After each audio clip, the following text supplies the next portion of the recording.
if you sort of think about entertainment, movies have gone from black and white to black and white with sound to color to color with sound to digital to big screen, IMAX, and this sort of sense of being more and more immersed in the story is very important.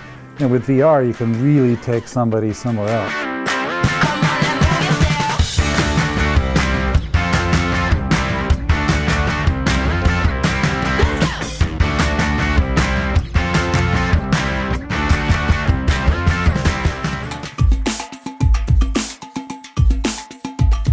So we've raised about $100 million so far for Jaunt from companies like Redpoint, Holland, Ventures, Google.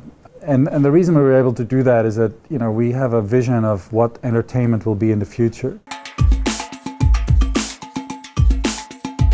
VR is great, it's something I really enjoy doing, but it's something you do once a week. It takes time to set up and you get ready for it. But AR is something that you could use in your daily life. You do it on your phone. You can imagine that it's later on can be built into your glasses, so you can do it all the time. I think that has in the long term a bigger opportunity. It's a bigger opportunity, but VR is kind of a lead into AR. So there's a lot happening, and even 5 years into it, we're still discovering new things every day. So I moved to Silicon Valley 25 years ago because I was invited by Sun Microsystems to work on a project for home automation, and it's called a project called First Person, and they were developing a programming language called Oak, and like 5 years later we turned that programming language into a very successful programming language called Java. So I was involved in that process.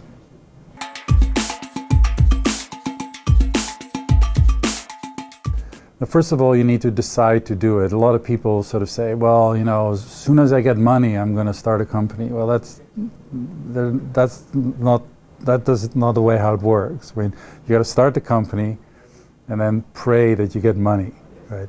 And work for it. And then you got to build something. The beauty of startups is that you create something from nothing. You start with a blank sheet of paper, you write a bunch of code, you sell it for millions of dollars. That's kind of the recipe. The biggest challenge always for startups is to find talent. You have to get the right people, because having a great idea is easy. Anybody can have a great idea. The really hard part is to find the right people, because it's easy to change the idea of the product that you're working on, but it's very hard to change the people, right? It's hard to fire people when there's 5 of you, right?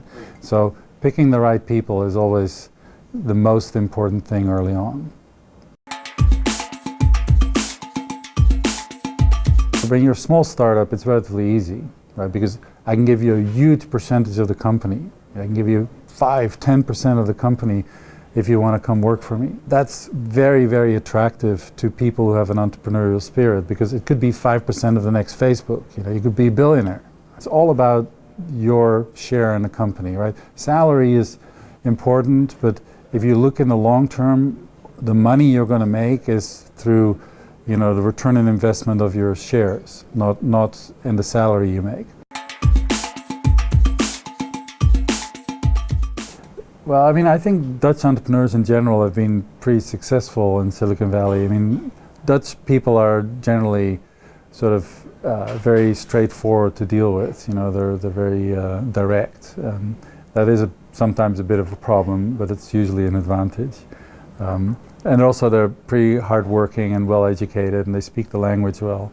I think that what's harder is, you have to realize you're going to spend a lot of time fundraising.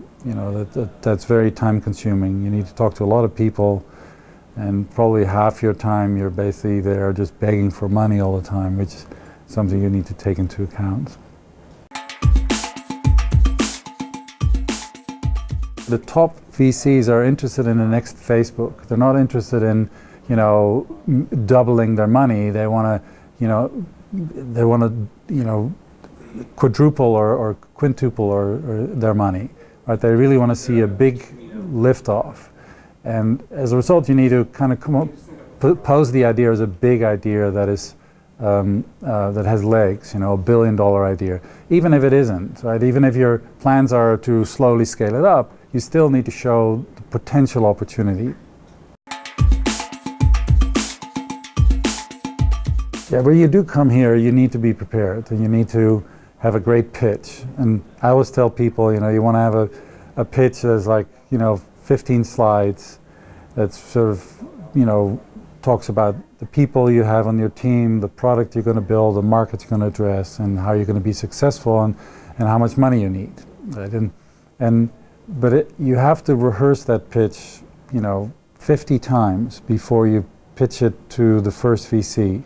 You know, rehearse it to your dog, your cat, your wife, your neighbors, you know, and make sure people ask questions, because every time they ask a question, you need to have an answer right away, and it needs to be a pretty good answer, right? So they realize you've thought about everything. As a company, you can come to the US, especially if you raise financing here. There are special visas for entrepreneurs that have raised money here and that employ people here. So if you're interested in that, you should talk to the consulate in San Francisco.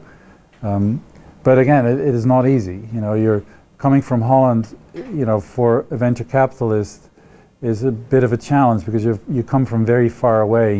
You speak a very funny language, and your contracts are all in a very strange legal language as well. So it's very important that you completely commit to coming here and really sort of restart your company here in Silicon Valley, so that it's done on American terms. If you want to reach the horizon, you have to aim over the horizon. If you aim at the horizon, you're never going to get there. Right? And that's something that you need to realize. You need to aim much further than your actual goal, because even if you get halfway, you've made a lot of progress.